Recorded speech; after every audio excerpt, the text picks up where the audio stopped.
ఇప్పుడు ఆయన ఎవ్వరికి కనపడకుండా రూమ్లో ఒక్కడు కూర్చొని ప్రశ్నిస్తూ ఉంటాడు ఆయన.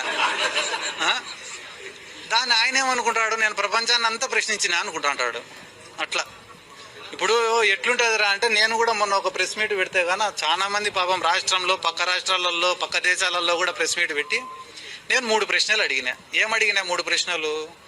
రాష్ట్రంలో ఇన్ని వేల మంది అమ్మాయిలు కనిపించడం లేదని అన్నారు, ఒక్క అమ్మాయినైనా తిరిగి తీసుకొచ్చినారా అని. బైరెడ్డి నీ కథ చూస్తామంట ఆడ తప్ప దీనికి సమాధానం చెప్పారు.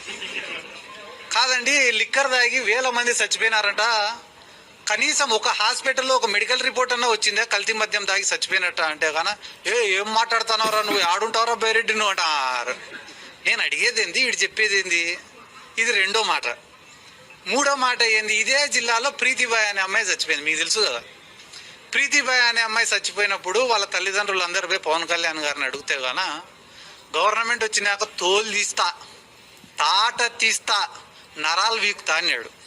ఇవే కదా అనేది.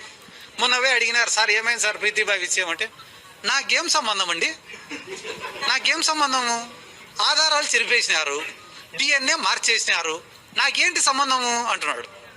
ఎవరికి సంబంధం? వల్ల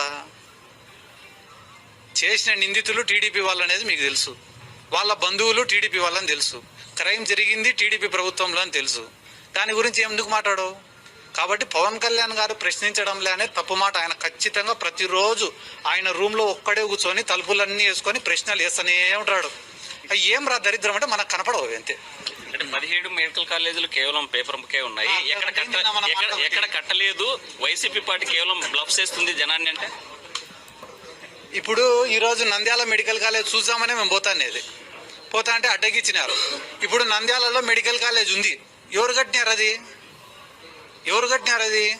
ఆయనకు 15 సంవత్సరాలు ముఖ్యమంత్రి పదవి ఇస్తే ఒక్క కాలేజ్ కూడా కట్టాడు, అయినా తప్పులే.